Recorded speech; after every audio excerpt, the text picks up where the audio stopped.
اعوذ باللہ من الشیطان الرجیم بسم اللہ الرحمن الرحیم ما یود الذین نہیں چاہتے وہ لوگ کفروا جنہوں نے کفر کیا من اہل الکتاب اہل کتاب میں سے ولا المشرکین اور نہ مشرکوں میں سے ان ینزل یہ کہ اتاری جائے علیکم تم پر من خیرن کوئی نیک بات من ربکم تمہارے رب کی جانب سے واللہ اور اللہ تعالیٰ یختص خاص کرتے ہیں برحمتہ اپنی رحمت کے ساتھ من یشاء جس کو چاہیں واللہ اور اللہ تعالیٰ ذو الفضل العظیم بڑے فضل والے ہیں۔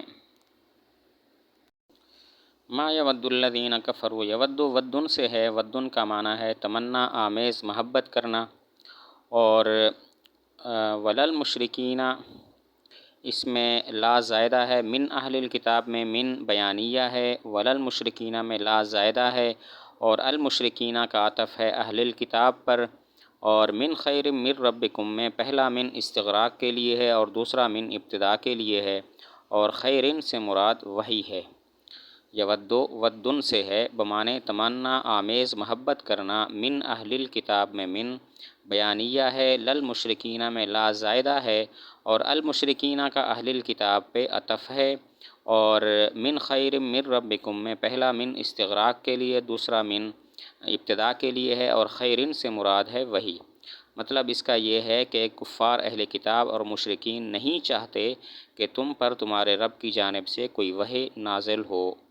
اہل کتاب اور مشرکین نہیں چاہتے کہ تمہارے رب کی جانب سے تم پر وحی نازل ہو، کیونکہ وہ تم سے حسد رکھتے ہیں اور چاہتے ہیں کہ وحی تم پر نہ اترے۔ واللہ یختص برحمتہ من یشاء رحمت سے مراد نبوت ہے، اور فضل کا مطلب ہے بغیر کسی وجہ کے کسی کے ساتھ ابتداءً نیکی کرنا۔ رحمت سے مراد نبوت ہے، اور فضل کا معنی بغیر کسی وجہ کے ابتداءً کسی کے ساتھ نیکی کرنا، بھلائی کرنا۔ مطلب ہوا اللہ تعالیٰ جس کو چاہتے ہیں نبی بناتے ہیں، اللہ تعالیٰ بڑے فضل والے ہیں۔ اللہ تعالیٰ جس کو چاہتے ہیں نبی بناتے ہیں، اور اللہ تعالیٰ بڑے فضل والے ہیں۔ ما ننسخ جو ہم منسوخ کرتے ہیں، من آیتن کوئی آیت، او ننسہا یا اس کو بھلوا دیتے ہیں، نأتی ہم لے آتے ہیں بخیر منہا اس سے بہتر، او مثلہا یا اس کے برابر۔ علم تعلم کیا تم نہیں جانتے، ان اللہ بے شک اللہ تعالیٰ علی کل شیء ہر چیز پر قدیر قادر ہیں۔ ما ننسخ من آیت مشرکین کہا کرتے تھے کہ حضور صلی اللہ علیہ وسلم اپنے صحابہ کو ایک چیز کا حکم کرتے ہیں، پھر اسی بات سے منع کرتے ہیں اور اس کے خلاف کا حکم کرتے ہیں۔ اس سے لگتا ہے کہ یہ قرآن اللہ تعالیٰ کی طرف سے نہیں ہے، اپنی طرف سے انہوں نے بنایا ہوا ہے، تو اس پر یہ آیت نازل ہوئی ما ننسخ من آیت۔ مشرکین کہتے تھے حضور صلی اللہ علیہ وسلم اپنے صحابہ کو ایک بات کا حکم کرتے ہیں، پھر اسی بات سے منع کر دیتے ہیں اور پھر اس کے خلاف کا حکم کرتے ہیں۔ اس سے لگتا ہے کہ قرآن کو یہ خود بناتے ہیں، اللہ تعالیٰ کی طرف سے نہیں ہے۔ اس پر یہ آیت نازل ہوئی ما ننسخ من آیت او ننسہا، کہ جو آیت بھی ہم منسوخ کرتے ہیں یا جو آیت ہم بھلوا دیتے ہیں، تو نأتی بخیر منہا او مثلہا ہم اس سے بہتر لے آتے ہیں یا اس جیسی ایک اور آیت ہم لے آتے ہیں۔ یہاں پر ننسخ اور ننسخ مجزوم ہیں ما شرطیہ کی وجہ سے، کیونکہ اس شرط نے جو ہے وہ جزم دے دی۔ البتہ نسخ میں جزم بصورت سکون کے ہے، یعنی خا پر سکون ہے، اور ننسے میں جزم بصورت حذف حرف علت کے ہے، کیونکہ اصل میں تھا ننسی یا کو حذف کر دیا۔ یہاں پر ما شرطیہ ہے جس کی وجہ سے ننسخ اور ننسخ پر جزم ہے۔ البتہ ننسخ میں جزم بصورت سکون کے ہے، خا پر سکون ہے، اور ننسے میں جزم بصورت حذف حرف علت ہے، یعنی یا کو حذف کر دیا گیا، اصل میں تھا او ننسیہا، یا کو حذف کر دیا۔ اور ما محلاً منصوب ہے کیونکہ وہ مفعول بہ کی جگہ پہ واقع ہے۔ ننسخ نسخن سے ہے، اور نسخ کے دو معنی ہیں، نمبر ایک نقل کرنا، کاپی کرنا، اور نمبر دو رفع اور ازالہ یعنی اٹھانا اور علیحدہ کرنا۔ یہاں پر دوسرا معنی مراد ہے، یعنی اٹھانا اور علیحدہ کرنا۔ ننسخ نسخن سے ہے۔ نسخ کے 2 معنی ہیں، نمبر 1 نقل کرنا اور کاپی کرنا، اور نمبر 2 رفع اور ازالہ یعنی علیحدہ کرنا اور اٹھانا۔ یہاں پر دوسرا معنی مراد ہے، یعنی علیحدہ کرنا اور اٹھانا۔ باقی کسی آیت کے منسوخ ہونے کی کئی صورتیں ہیں۔ ایک صورت یہ ہے کہ تلاوت منسوخ ہو لیکن حکم باقی ہو، جیسے آیت رجم، اس کا حکم باقی ہے اور تلاوت منسوخ ہو گئی۔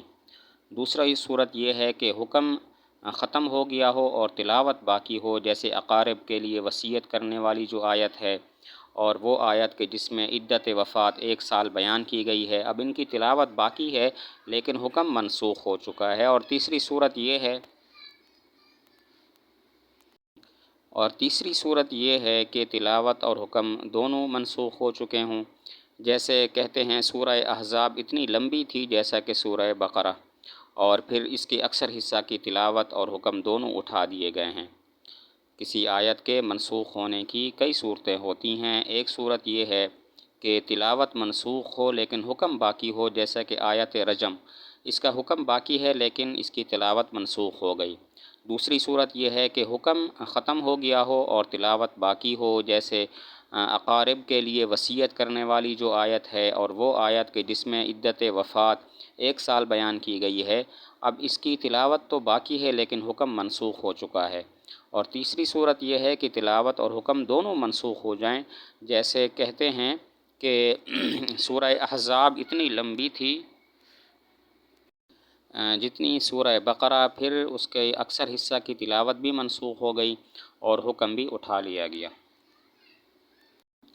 او ننسہا یہ انسا سے ہے اور انسا نسیان سے ہے بمعنی بھولنا، تو ننسہا باب افعال سے ہے، اس کا معنی ہوا بھلوا دینا جو حفظ کے مقابل ہے۔ اب مطلب یہ ہوگا ہم آپ کے دل سے کسی آیت کو محو کر دیتے ہیں، مٹا دیتے ہیں، بھلوا دیتے ہیں۔ ننسہا انسا سے ہے اور انسا نسیان سے ہے بمعنی بھولنا، تو انسا جب افعال میں گیا، نسیان جب افعال میں گیا اور انسا ہو گیا تو اس کا معنی ہوا بھلوا دینا۔ اب مطلب یہ ہوگا ہم اس آیت کو آپ کے دل سے محو کر دیتے ہیں، مٹا دیتے ہیں، اس کو بھلوا دیتے ہیں۔ چنانچہ روایت ہے کہ چند صحابہ ایک شب نماز کے لیے کھڑے ہوئے اور ایک سورت پڑھنی چاہی تو ان کو بالکل یاد نہ آئی اور بھول گئے، صرف بسم اللہ اس کی یاد رہ گئی۔ صبح حضور صلی اللہ علیہ وسلم کے سامنے تذکرہ فرمایا تو آپ صلی اللہ علیہ وسلم نے جواب دیا اس سورت کی تلاوت اور اس سورت کا حکم دونوں اٹھا لیے گئے ہیں۔ نَأْتِ بِخَيْرٍ مِّنْهَا، تو ہم اس سے بہتر آیت لے آتے ہیں۔ اب یہاں پر سوال یہ ہوتا ہے کہ قرآن تو سارا بہتر ہے، کوئی آیت دوسری سے بہتر نہیں ہے، پھر کیسے فرمایا نَأْتِ بِخَيْرٍ مِّنْهَا، ہم اس سے بہتر آیت لے آتے ہیں؟ سوال ہوتا ہے قرآن سارا بہتر ہے، کوئی آیت کسی دوسری آیت سے بہتر نہیں ہے، سارا کلام اللہ یکساں ہے، ایک ہے، تو پھر کیسے فرمایا نَأْتِ بِخَيْرٍ مِّنْهَا، ہم اس سے بہتر لے آتے ہیں؟ جواب یہ ہے کہ بہتر ہونے کا مطلب یہ ہے کہ دوسری آیت جو ہم لے آتے ہیں اس کا نفع زیادہ ہوتا ہے، یا اس پر عمل کرنا آسان ہوتا ہے، یا اس کا ثواب زیادہ ہوتا ہے۔ جواب یہ ہے کہ نَأْتِ بِخَيْرٍ مِّنْهَا کا مطلب ہے کہ دوسری آیت جو ہم لے آتے ہیں تو یا تو اس کا نفع زیادہ ہوتا ہے، یا اس پر عمل کرنا آسان ہوتا ہے، یا اس کا ثواب زیادہ ہوتا ہے۔ او مثلہا، یا اس کے برابر لے آتے ہیں، یعنی دوسری آیت پہلی آیت کے برابر ہوتی ہے نفع میں، یا سہولت عمل میں، یا کثرت ثواب میں۔ او مثلہا، یا اس کے برابر آیت لے آتے ہیں جو پہلی آیت کے مثل ہوتی ہے نفع میں، یا سہولت عمل میں، یا کثرت ثواب میں۔ یہاں پر ایک سوال ہوتا ہے کہ اللہ تعالیٰ نے فرمایا جو حکم ہم منسوخ کرتے ہیں، جو آیت ہم منسوخ کرتے ہیں، تو نَأْتِ بِخَيْرٍ مِّنْهَا، ہم اس سے بہتر آیت لے آتے ہیں۔ تو اس سے معلوم ہوتا ہے کہ حدیث سے کتاب اللہ کا نسخ جائز نہیں ہے، حالانکہ اہل سنت کہتے ہیں حدیث سے بھی کتاب اللہ کی کسی آیت کا نسخ ہو سکتا ہے۔ سوال ہوتا ہے اللہ نے فرمایا نَأْتِ بِخَيْرٍ مِّنْهَا، ہم کوئی آیت منسوخ کرتے ہیں تو اس سے بہتر ہم لے آتے ہیں، یعنی وہ آیت ہی ہوگی۔ اس سے معلوم ہوتا ہے کہ حدیث سے کتاب اللہ کی کسی آیت کا نسخ جائز نہیں ہے، حالانکہ اہل سنت کہتے ہیں حدیث سے بھی کتاب اللہ کی کسی آیت کا نسخ ہو سکتا ہے۔ جواب یہ ہے کہ ناطِ بخیر منہا کا یہ مطلب نہیں ہے کہ وہ دوسری صرف آیت ہی ہوگی، حدیث بھی ہو سکتی ہے، کیونکہ حدیث بھی اللہ تعالیٰ کی طرف سے ہوتی ہے جو حضور صلی اللہ علیہ وسلم کو دی جاتی ہے۔ ناطِ بخیر منہا کا یہ مطلب نہیں ہے کہ دوسری آنے والی شے آیت قرآنی ہی ہوگی، وہ حدیث بھی ہو سکتی ہے، کیونکہ حدیث بھی اللہ تعالیٰ کی جانب سے حضور صلی اللہ علیہ وسلم کو عطا ہوتی ہے۔ آگے فرمایا الم تعلم ان اللہ علی کل شیء قدیر، کیا آپ نہیں جانتے کہ اللہ تعالیٰ ہر چیز پر قادر ہیں؟ یہ استفہام تقریری ہے، یعنی بے شک آپ جانتے ہیں کہ اللہ تعالیٰ ہر چیز پر قادر ہے۔